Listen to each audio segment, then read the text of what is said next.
Haiku cinemas. நம்ம எல்லாருமே ஃபேஸ்புக்கில் இருந்தோ இல்லை வாட்ஸ்அப்பில் இருந்தோ ஒரு வீடியோ டவுன்லோட் பண்ணுறதுக்கு முன்னாடி முக்கியமாக நோட்டீஸ் பண்ணுற ஒரு விஷயம் என்னென்னு பார்த்தீங்கன்னா, அந்த வீடியோ எவ்வளவு நேரம் ப்ளே ஆகும், அதாவது எவ்வளவு மினிட்ஸ் அது ப்ளே ஆகும் அப்படிங்கிறத நம்ம எல்லாருமே நோட்டீஸ் பண்ணுறோம்.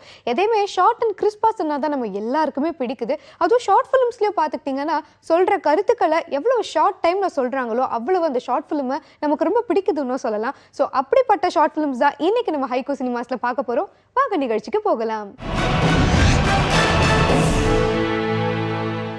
நம்ம முதல்ல பார்க்க போகிறது த்ரில்லர் பேஸ்ட் ஷார்ட் ஃபிலிம்னு சொல்லலாம். நம்ம எல்லாருமே வாழ்க்கையில் ஒரு லட்சியத்தை நோக்கி தான் ஓடிட்டு இருக்கோம். அதே மாதிரி இந்த ஷார்ட் ஃபிலிமில் வர ஒரு நபரும் அவருடைய லட்சியத்தை நோக்கி ஓடிட்டு இருக்காரு. ஸோ இந்த குறும்படத்தில் டைரக்டர் என்ன கருத்தை பதிவு செஞ்சிருக்காருங்கிறத பார்க்கலாம்.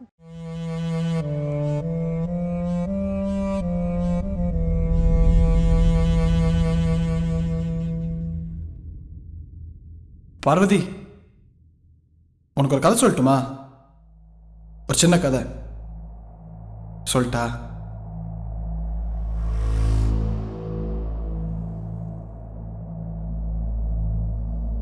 ஒரு ஊரில் ஒருத்தன் இருந்தான். அவனுக்கு ஒரு துப்பாக்கி தேவைப்பட்டுச்சு. ஒரு பழைய துப்பாக்கி, நிறைய பேரோட உயிரை பறிச்ச ஒரு துப்பாக்கி. அதை வாங்க அவன் மேலே கஷ்டப்பட்டான்றது தான் இந்த கதை.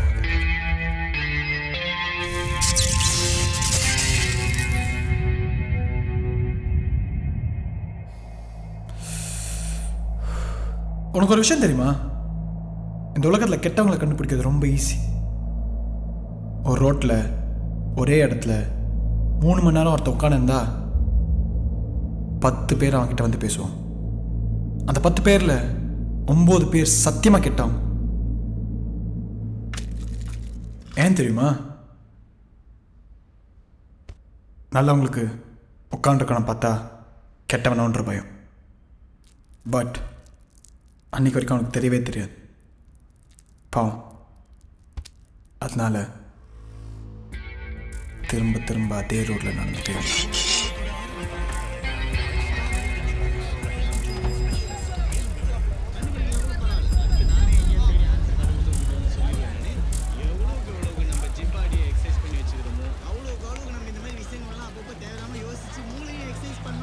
என்ன சார், ரொம்ப நேரமாக இதே ரோட்டில் திரும்பி திரும்பி நடந்துகிட்டே இருக்கிறீங்க? எதனா காணுமா? இல்லை. அப்புறம் எதனா தொலைச்சிட்டிங்களா? இல்லை. அப்புறம் பொட்டலங்கில் வேணுமா? பொட்டலண்ணா? போதை தான். ஆமாம். எவ்வளோ? 500 ரூபா. அவனுக்கு தெரியாது அன்னைக்கு வரைக்கும் ஒரு சின்ன பையன்கிட்ட கேட்டால் கொக்கைன் கிடைக்கும்.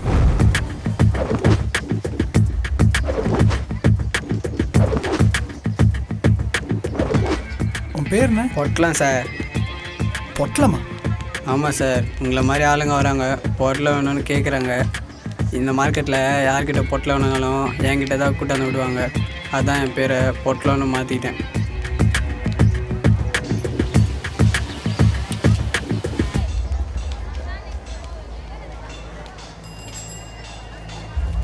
இந்தாங்க, இந்த கீஞ்சு போன 5 ரூபாய்த்துன்னு போய் தா மீன் வெட்டிட்டு இருக்கிறாள்ல அவங்ககிட்ட கொடுங்க.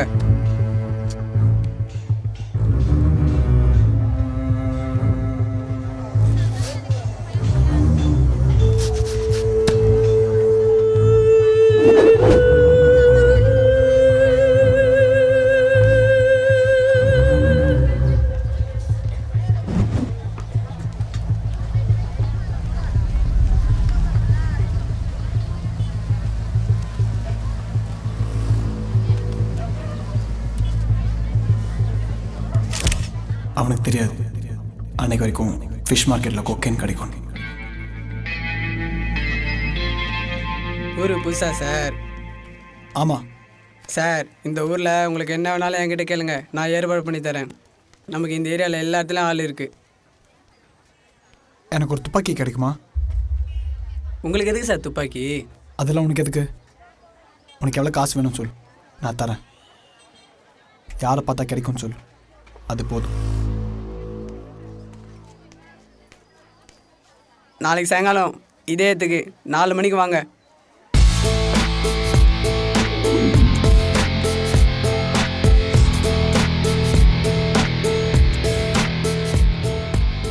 என்ன சார் வந்து ரொம்ப நேரம் ஆச்சா? இல்லை போகலாமா? இப்போ நம்ம ஒருத்தரை பார்க்க போகிறோம். அவர் பேர் பாண்டி. சார் நீங்கள் கேட்குற துப்பாக்கி சென்னையில் எங்கே இருந்தாலும் அவரை கேட்டால் கிடைக்கும். ஆனால் பைசா தான் கொஞ்சம் அதிகமாகும். சார் அவர் உங்களை மட்டும் தான் வர சொல்லியிருக்காரு, ஓகேவா? போனவுடனே உனக்கு எதுக்கு துப்பாக்கின்னா அவர் கேட்பார். உனக்கு எதுக்கு துப்பாக்கி? சார் அவர் அப்படி கேட்டதும் என்கிட்ட ஒரு மேட்ரு சொன்னீங்கல்ல, அதை அப்படியே அவர்கிட்ட சொல்லுங்கள். நான் ஒரு ஆன்டிக் ஷாப் வச்சுருக்கேன். கஸ்டமர் ஒருத்தர் பழைய ஈகிள் ரிவால்வர் கேட்டார். யாரை கேட்டால் கிடைக்கும்னு தெரில. கடைசியாக உங்ககிட்ட கேட்டால் கிடைக்கும்னாங்க. அதுக்கப்புறம் பொட்டலத்தை எப்படி தெரியும்னு கேட்பாரு. நான் சொல்கிறத அப்படியே அவர்கிட்ட சொல்லுங்கள். நான் வழக்கமாக அவங்ககிட்ட சரக்கு வாங்குவேன். அவன் தான் உங்ககிட்ட கேட்டால் கிடைக்கும்னு சொன்னான். ஆமாம், என்ன துப்பாக்கி சொன்ன? அண்ணே ஈகிள் துப்பாக்கிண்ணே. இந்த பழைய படத்தில் போலீஸ்காரங்களாம் வச்சுருக்க மாட்டாங்க, அதுதான். சரி, ஆனால் நிறைய பணம் செலவாகுமே தம்பி. பரவாயில்ல சார். இப்படி சுற்றுற மாதிரி வருமே, அதானே? அது கிடைக்கிறது வேற ரொம்ப கஷ்டம். சென்னையில் 1 2 தான் இருக்குது. ஒன்று நம்ம எம்எல்ஏ கணபதி ஆண்டா இருக்குது, அது அவர் தரமாட்டார். இன்னொன்று யார்கிட்ட இருக்குன்னு தெரியல. நீ ஒன்று பண்ணு, பொட்டல் நம்பர் கொடுத்து கிளம்பு. நான் கிடச்சோன்னா ஃபோன் பண்ணுறேன். சரிங்கண்ணா. பொட்டலத்துக்கிட்ட நம்பர் கொடுத்துட்டு அவன் கிளம்பிட்டான். அதுக்கப்புறம் 3 நாள் கழிச்சு பாண்டியன் அவனுக்கு கால் பண்ணார். ஹலோ தம்பி, நான் பாண்டியன் பேசுகிறேன். நீ கேட்ட துப்பாக்கி கிடச்சிச்சு. அது ஆண்டின்னு ஒருத்தன்ட்ட இருக்குது. அவன் ஏதோ கேஸில் ஐடாகிறான் போலகுது. நீ ஒன்று பண்ணு, நாளைக்கு காலைல 5:30 மணிக்கு மார்க்கெட்டுக்கு வந்துடு. தம்பி, நான் சொன்ன அமௌண்ட்டு மறந்துடாத.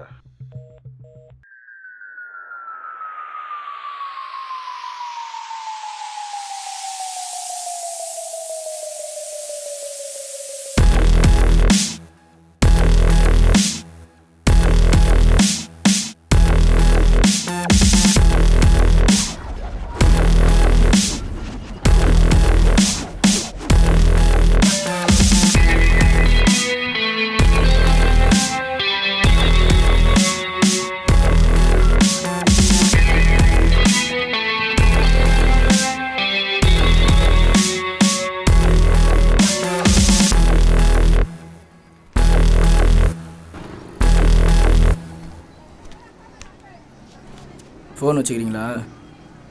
எதுக்கு? கொடுங்கண்ணா கொடுங்க சார். இந்தாங்க, இதில் இருந்தால் ஆண்டியும் கால் பண்ணுவோம். பணம் கொண்டு வந்துருக்கீங்களா? ஆ இருக்கு சார்.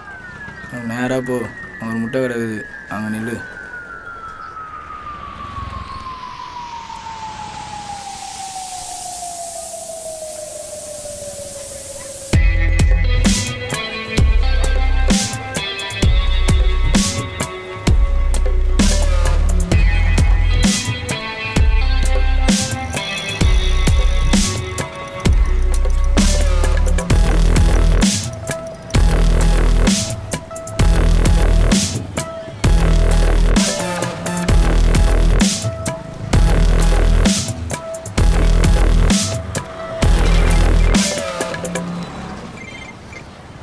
ஹலோ, பணம் கொண்டு வந்துக்கிறியா? ஆ கொண்டு வந்திருக்கேன் சார். ஹலோ ஹலோ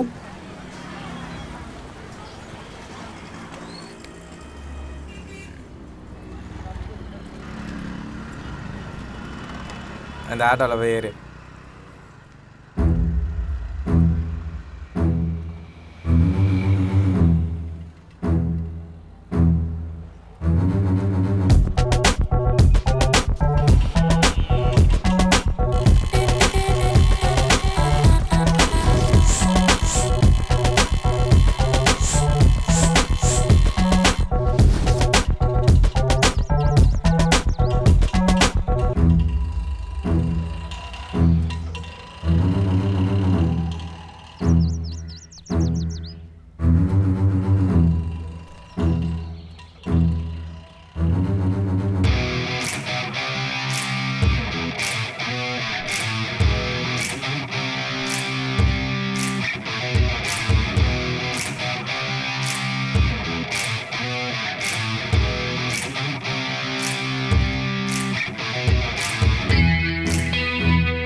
நீ தான் அந்த துப்பாக்கி பாட்டியா? ஆ பணம் கொண்டு வந்திருக்கியா? ம் கொண்டு வந்துருங்க சார். பட்டே,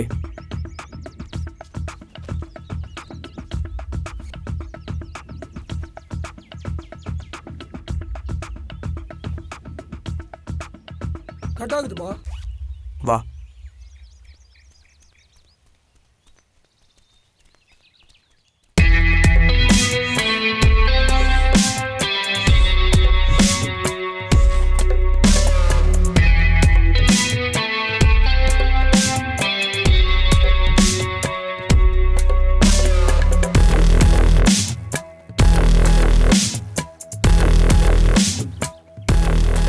இதான் நீ கேட்ட துப்பாக்கி.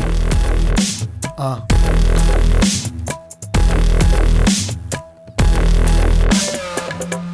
ஒரு புல்லட் குறையுது.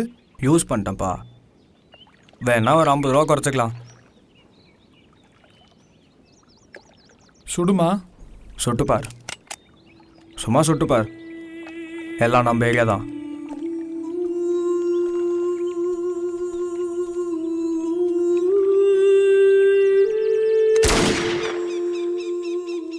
எதுவும் இல்லைப்பா, போங்க. நான் தான் சும்மா சுட்டு பார்க்க சொன்னேன். நீ சுட்டு பாருப்பா.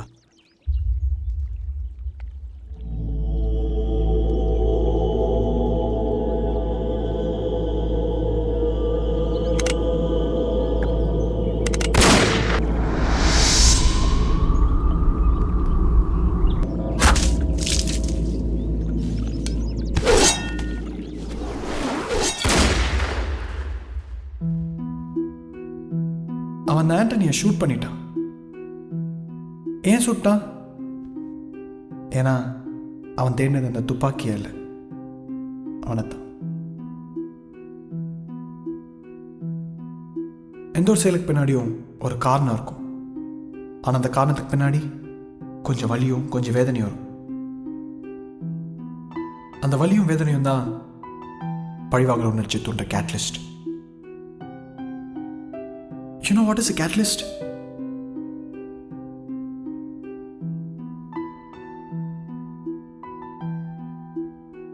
எந்த ஒரு மனுஷனுக்கும் தான் பிறக்கும்போது வாழ்க்கையில் என்ன ஆக போகிறன்னு தெரியாது. சந்தர்ப்பமும் சூழ்நிலையும் தான் அவன் என்ன ஆக போகிறான்னு தீர்மானிக்குது.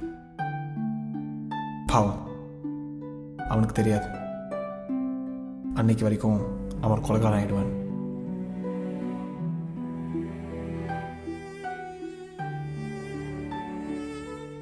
அவனுக்கு தெரியாது இந்த ஊரில் எத்தனையோ பொண்ணுங்க இருந்தோம் அவங்க அக்காவுக்கு இப்படி நடக்கும்னு.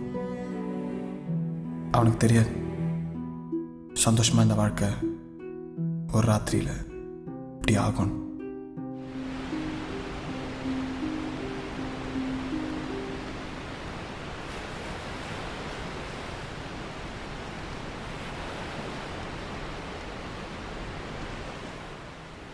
டேய், உன்னை தான் இன்னும் எவ்வளோ நாள் தான் இப்படி இருக்க போகிற? என்னைக்கு அவள் திரும்பி வராளோ அன்னைக்கு வரைக்கும். இல்லை, என்னைக்கு எங்கள் வாழ்க்கையை எப்படி ஆக்கினவங்களை கண்டுபிடிக்கிறீங்களோ அன்னைக்கு வரைக்கும்.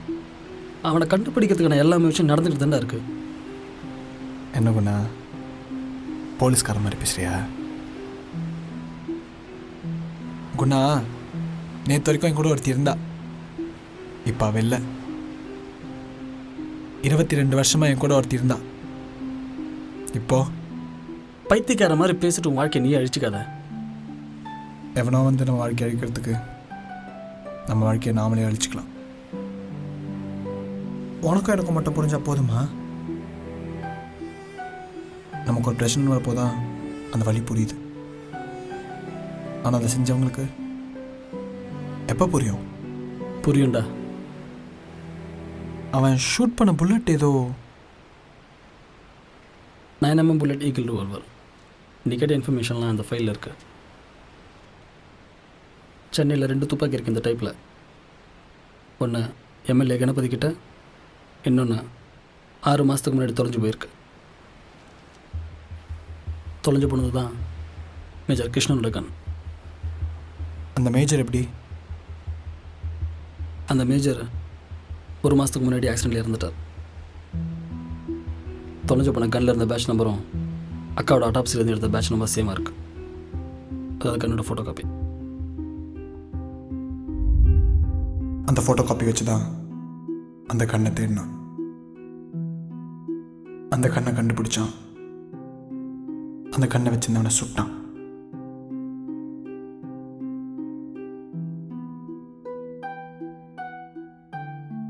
அவனை சுட்டதுக்கப்புறம் அங்கேருந்து கிளம்பி அவன் வீட்டுக்கு வந்தான். வந்து நடந்ததெல்லாம் அவங்க அக்கா ஃபோட்டோ முன்னாடி உட்காந்து சொல்லிட்டு இருக்கான்.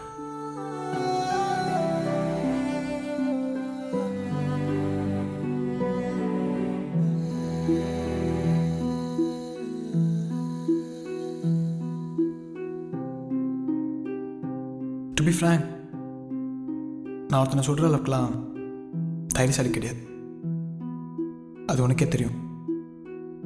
பட் ஏதோ நான் அவனை ஷூட் பண்ணிட்டேன்.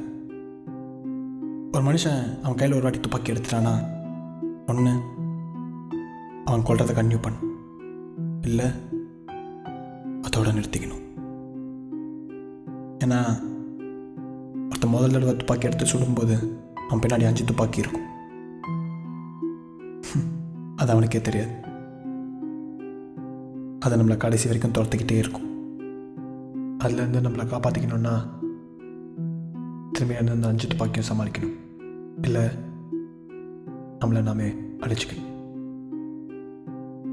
என்னை பொறுத்த வரைக்கும் ஒரு மிருகமாக வாழ்றதை விட ஒரு மனுஷனாக சாகிறதே மேல். இந்த 22 வருஷத்தில் இன்னொரு 8 நாள் பிரிஞ்சிருந்திருக்கேன். இனிமேல் இருக்க முடியாது. ஸோ மறுபடியும் ஒன்று பார்க்க வரேன்.